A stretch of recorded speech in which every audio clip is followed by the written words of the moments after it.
Matthew Steckman, who's President and Chief Business Officer at Anduril Industries. I think when we started the company, I wouldn't have said that quantum would have been on our bingo card.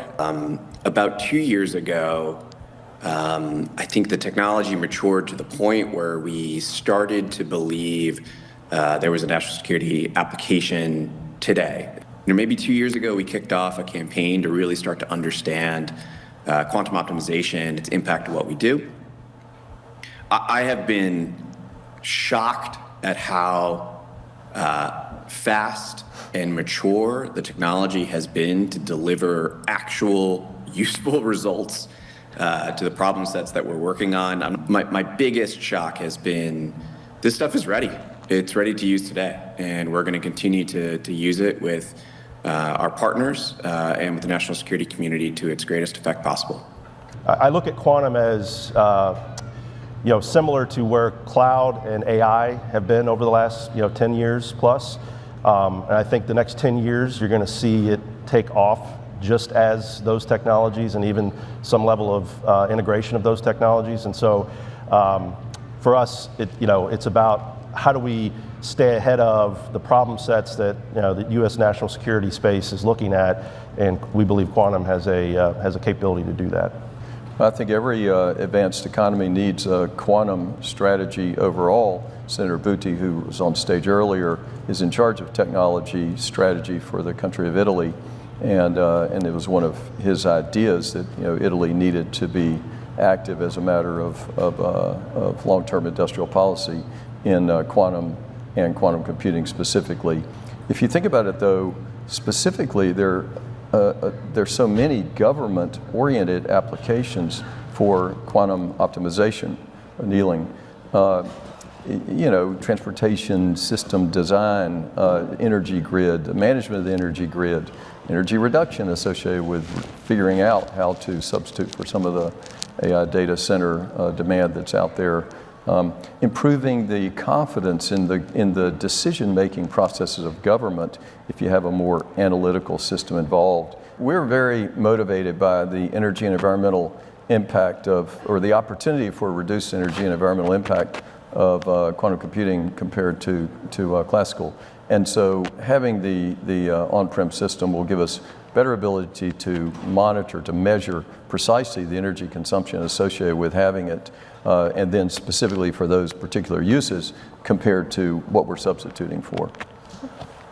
From our perspective, it really comes down to three very critical components. One, you're certainly going to take some risk when you're talking about evolving technology as a business. That's the nature of what we do in the technology environment that we work in.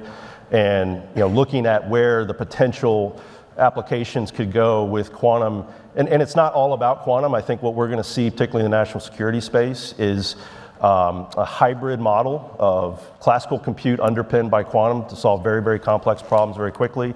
And so just looking at it from that perspective, it made sense for us as an innovative company to make that investment and continue to build on some of the transformative technologies that we are already a part of. The second piece is the U.S. government is certainly, I would say, a skeptic when it comes to quantum and its application. I think it's a healthy skepticism. Back to Alan's point earlier, right? You got to ask the hard questions in order to prove out the technology. But one thing that certainly has helped us is having the hosted system in our facility where our customers can actually come see it. And so, they can put their hands on the technology. They can see that it is real. The data piece of it and proving that out is obviously critically important. And the announcement we made earlier with the collaboration and partnership with Anduril is about actually benchmarking data and proving to those customers that there is real value there. And then, the third thing for us is classification of data. So as you get into some of these really, really challenging problems in the national security space, they get to levels of classification that you can't operate in a, I would say, general cloud-like environment. So having it in our facility where we can control access and protect the sensitive data that our customers care about is another critical component of why we made the investment we made. And other approaches and where D-Wave strategy fits. Yeah. So this is a big debate in the quantum industry. What's going to win? Is it superconducting from companies like D-Wave or IBM or Google or Rigetti? Or is it trapped ion from companies like INQ or Quantinuum? Or is it neutral atom from QEra or Pascal or photonics from PsiQuantum or Xanadu? It's a huge debate that's going on right now. And the way the debate kind of unfolds, the superconducting proponents say, well, superconducting is 1,000 times faster. It's just physics. And why would you ever want a quantum computer that's 1,000 times slower? So, of course, superconducting is going to win. But then the trapped ion or the neutral atom proponents will say, yes, but our qubits are natural qubits. Atoms, ions, photons, they have much higher fidelity, so it's going to be much easier to error correct. We'll be able to get to error corrected gate model quantum computers much faster than superconducting. Maybe superconducting will never even get there. So that's kind of the way the debate plays out. But with the acquisition of quantum circuits, we just totally put that debate to bed. Because this dual rail technology that quantum circuits has developed is absolutely revolutionary. It is transformational. We are talking about superconducting qubits. So it's the speed of superconducting, 1,000 times faster than the other modality, but it has the fidelity of trapped ions or neutral atoms. Very high quality qubits, making it much easier to error correct, much more efficient to error correct. So now, in some sense, we've got the best of both worlds.